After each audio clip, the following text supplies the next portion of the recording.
सजासजी एखाद्या गुलाबाच्या बागात पडलेली आल्या सोडतोय असा बल्ले बल्ले बल्ले बल्ले बोला प्रभू श्री रामचंद्र की बोला बजरंग की बोला छत्रपती शिवाजी महाराज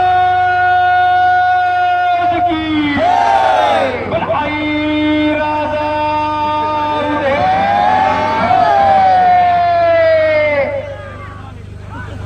असं सगळ्यांच्या नसा नसात रक्त गरम झाला असं नसा अरे हमसे लढे तो भोले भगवान हमारे पीछे खडे उगाच म्हणलं जात नाही हॅलो दादा असाला पलीकड चालू आहे.